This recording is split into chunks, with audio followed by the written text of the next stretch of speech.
Ndewonu ndị be anyị. Welcome to Igbo Academy. My name is Chioma from umuada Chioma. Tata anyị ga-ekwu maka ụzọ alụmdi na nwunye na ala Igbo si wee dị iche na alụmdi na nwunye nke ndị na-eje ụka. So 4 ways Igbo traditional marriage differs from that of the Christian marriage.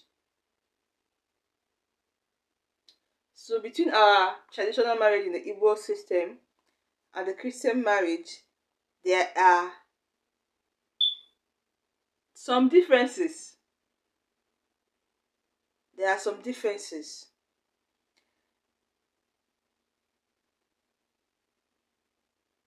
Number one difference is that in the Igbo traditional marriage system,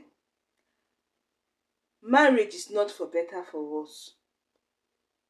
It was the church that brought, and the white man that brought that into the Igbo land. It wasn't for better for worse.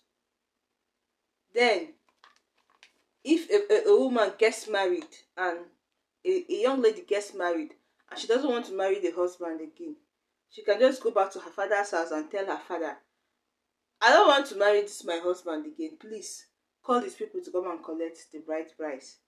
Of course, you're going to tell them what the problem is, why you don't want to marry.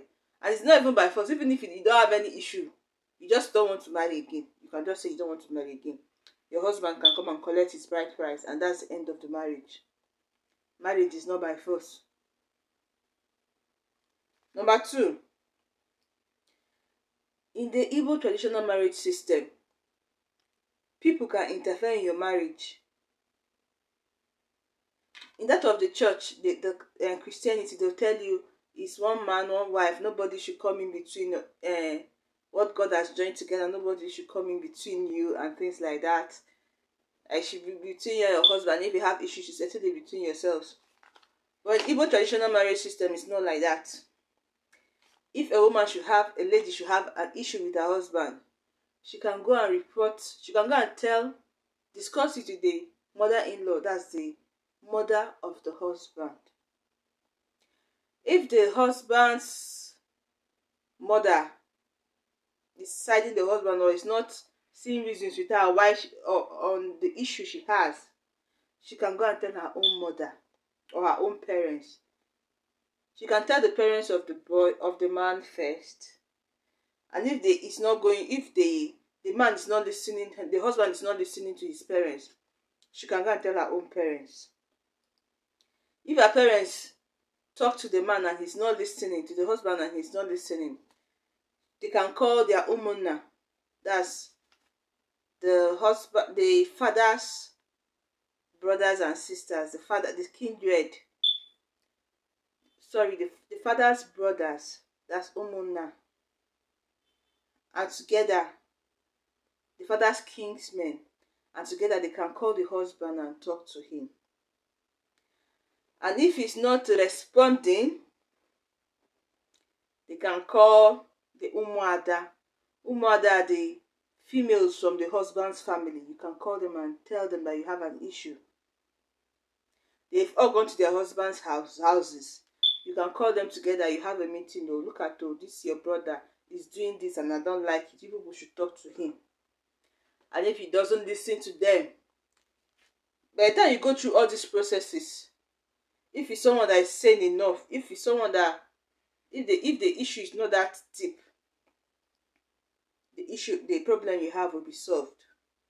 But if it's something that cannot be solved, and you have to go your different ways, you go back to your father's house, they call the man's people, and they come and collect their bride price, and that will be the end of they come and collect their bride price, and that will be the end of the marriage. So it's not, as I said in the first one, it is not for better for worse. If it is not working, it's not working. Everybody, you go your separate ways and look for another person. Number 3, a woman does not change in the Igbo traditional marriage system. A woman does not change her father's name to her husband's name. It was the white people of the church that brought it into our land, Igbo land. Initially, when you marry, you go to your husband's house as a child of your father. bear the name you've been bearing since you were small. If your father's name is Okafor and your name is Chomo Okafor, you answer Chomo Okafor. When you go to your husband's house, they will say Chomo Okafor, Munye Nnamdi Okeke. It's when they will call your husband's name that they will put his surname, but you are the daughter of this person. Your children will bear your husband's name, surname, but you will still retain your father's name. Because in Igbo tradition, it is called Ijedi. Ijedi. You are going on a journey of marrying a husband.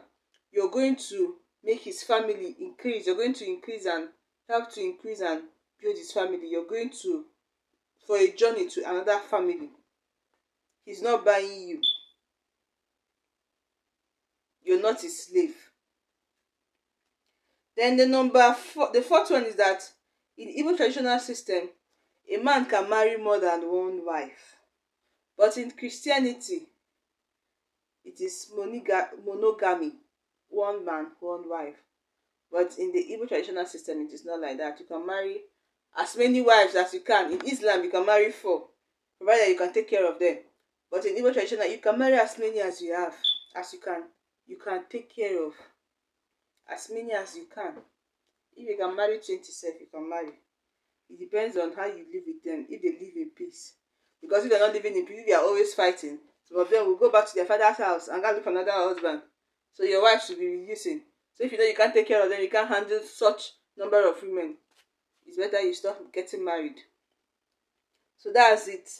That's the difference. So in this Igbo traditional marriage system, I think the good part of it is that a woman doesn't stay in a husband's house and is being battered and killed and becomes victim of so many mishaps that come with getting married, and the woman doesn't say anything. Because in the Igbo traditional system, you have many people you can talk to. You have many people you can run to and tell them and look at to. And you know yourself that it's not a must. You mustn't die in that marriage.